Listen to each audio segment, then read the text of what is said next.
What is sufficiency economy? It's a new word. Mainly Thai people been familiar to this word because it started in Thailand by King Bhumibol long time ago. Sufficiency economy is about new theory, new thinking of economics, of the way of living. It's in the middle of capitalism and communism. The original idea is capitalism is focused on the highest profit. So when you looking for the highest profit, people have to work a lot, compete a lot, and consume a lot to make the highest profit. And then it causes a lot of problem because when everybody compete a lot, people have to work a lot. No time to rest, no time to think about themselves, no time to take care about their health, no time to think about family. So most of people in the capitalism world, capitalist world, will work so hard, and then they focus on working. Working is the first priority, but health, life is the second or the last priority in most of people's life. And then in the same time, we consume a lot. Just to make the highest profit, we need to consume a lot. We need to use more natural resources. We can see in not many years so far after we become very progressed capitalist era, we consume almost everything on this earth. The soil deplete all over the world. The water contaminate everywhere. The forest gone. All mine and everything has gone. And then now we make the biggest unbalanced ecosystem in the world.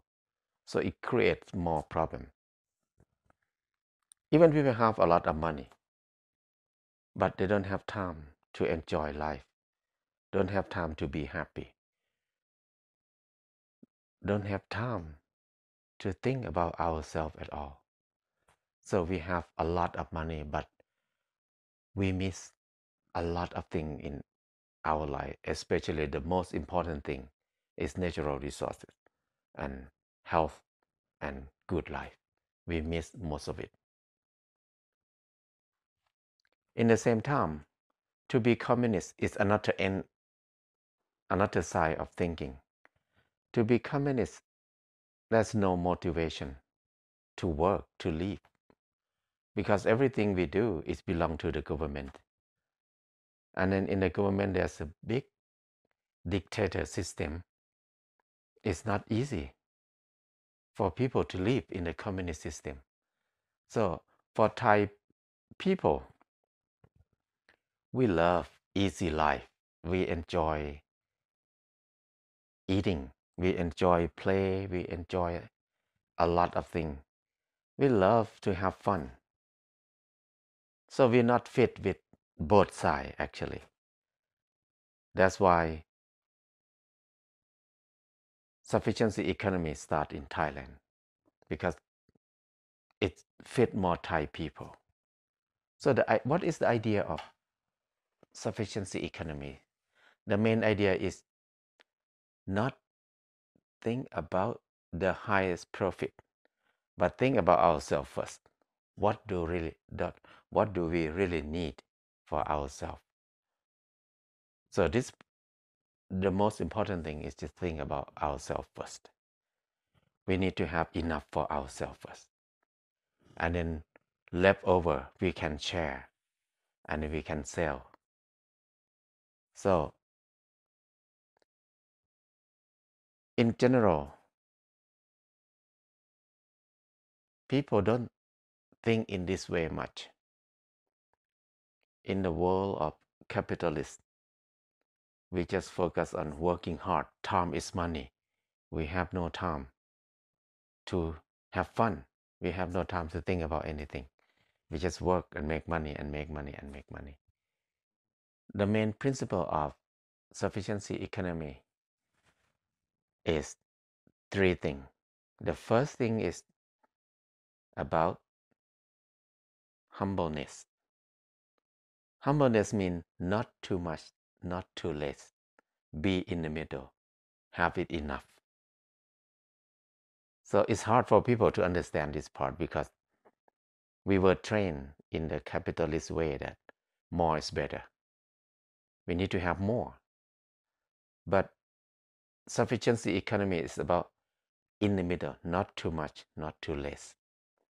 If too less, we don't have enough. So it makes our life suffer. If it's too much, we will have more burden and it causes more problem and it makes other people have less.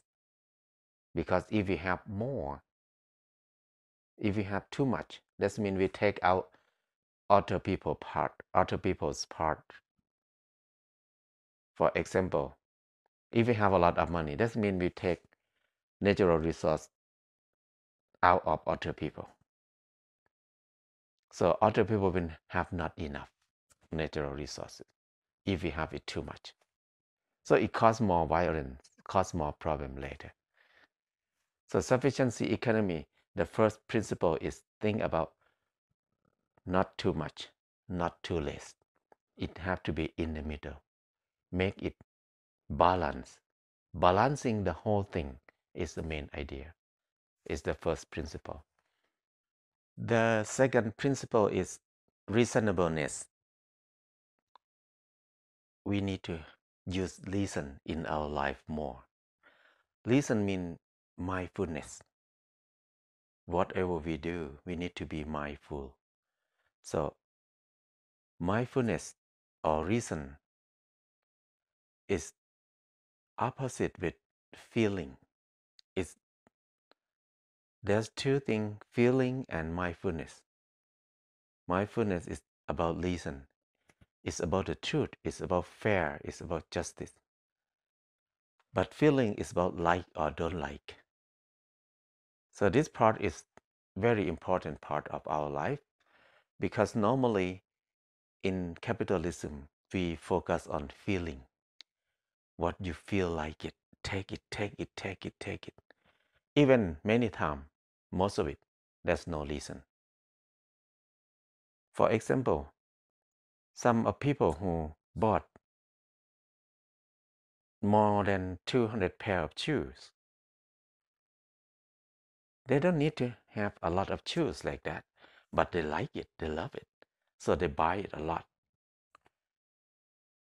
That's we don't use reason, but we use feeling. Feeling is about like or don't like, which is never end. Like or don't like or don't like, it just come and go, come and go.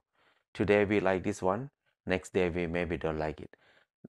The next day we like another one, so the next day we maybe don't like it. So it's like our hand flip all the time like this. So to follow feeling will be very tired and never ended. So feeling is very good tools for capitalists to make people consume more, buy more, and have more. When we have more, they're gonna use more money. And when you want to use more money, you have to work more. So that's the way we trap in the circle of feeling.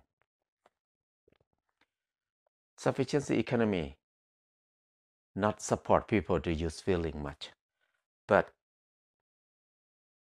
we need to use mindfulness or consciousness more. It's about reason. So whenever we want to buy something, want to get something, we need to think about need or want. If we need it, it's mindfulness, it's reason. But if we want it, it's about feeling. So the second principle of sufficiency economy is very important part of it because it's the main of suffering in the world. Because people work so much, make a lot of money, but they never feel enough, never feel happy, because they follow feeling. Feeling is never stable. It's always changing and moving. But mindfulness is very stable because it's based on the truth, based on the real reason for our life.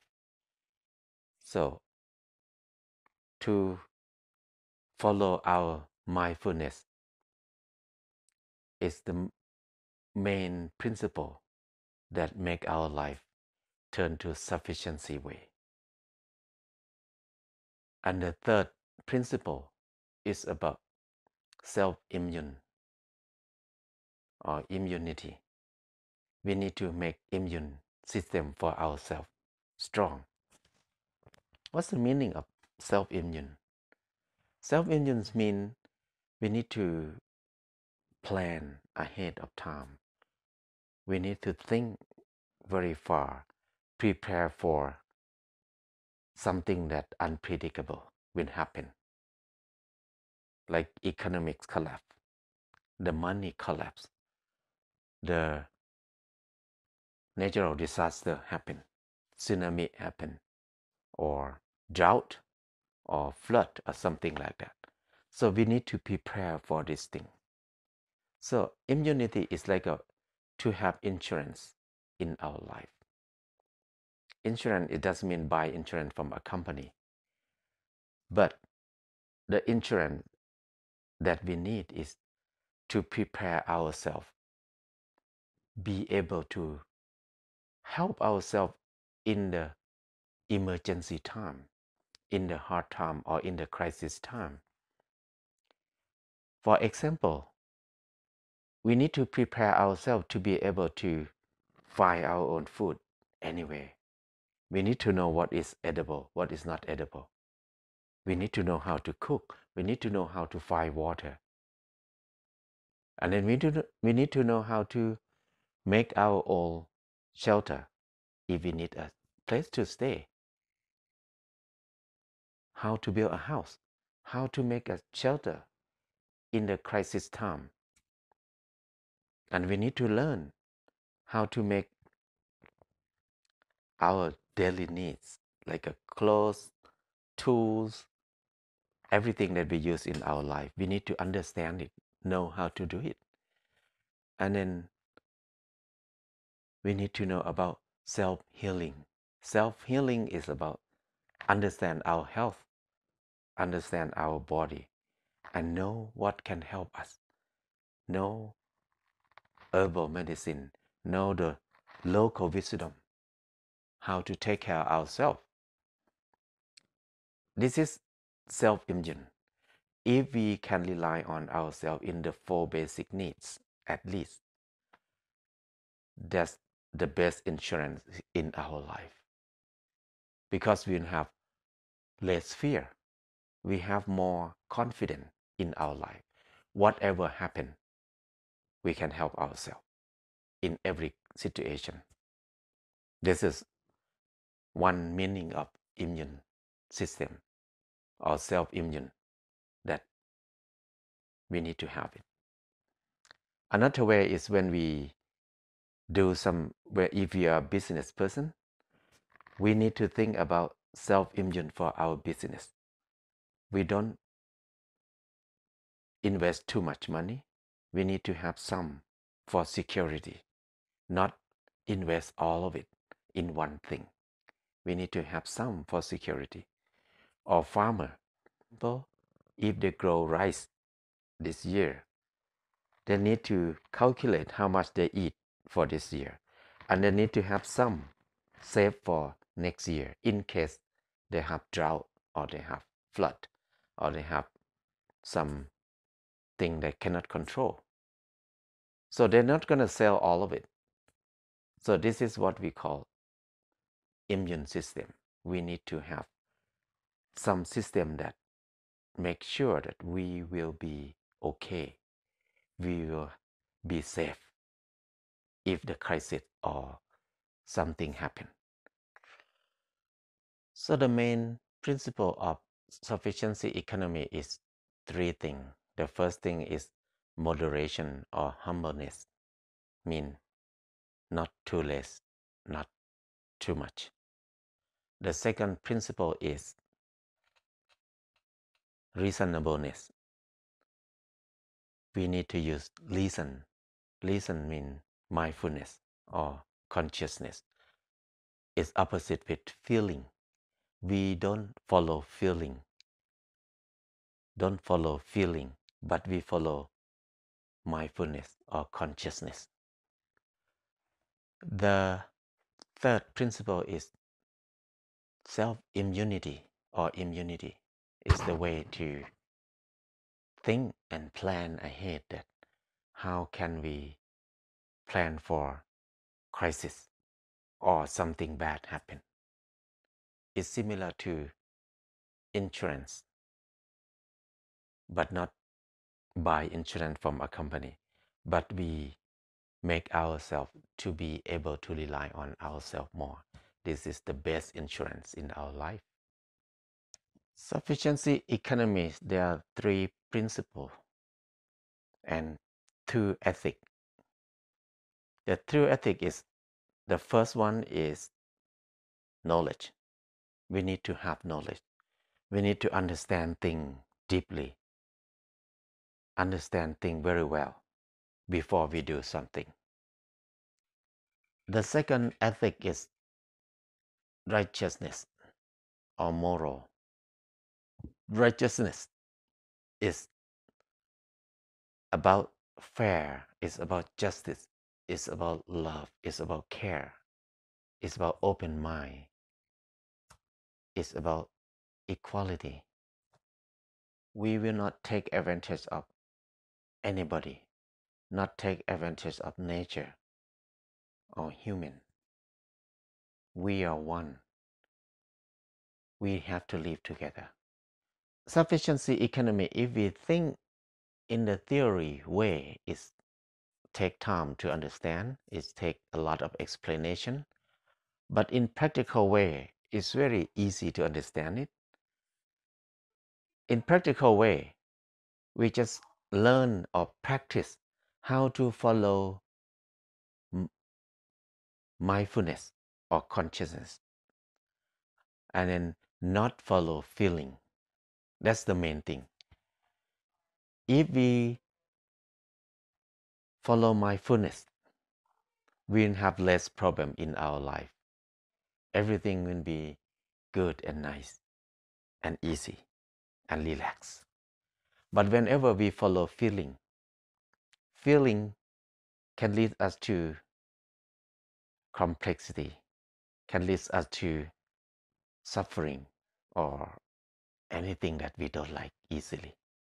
Because feeling many times has no reason, not based on the truth, not based on justice. Sufficiency economy, it doesn't mean we refuse money. It doesn't mean we refuse progress. It doesn't mean we refuse technology. We did not refuse anything. We use everything, but we use things with consciousness. Many people always think sufficiency or self-reliance is about people who want to be poor, who don't want to use technology, who refuse civilization, who refuse money. Actually, it's not like that. The meaning of sufficiency or self-reliance is mean we use everything, but we use things with mindfulness. We want to have everything enough to make our life easy. That's the main thing. So we use money. We work for money. We use technology. We can progress. We can make things civilized, but it will be progress in the sustainable way. It will be civilized. It will be developed in the sustainable way.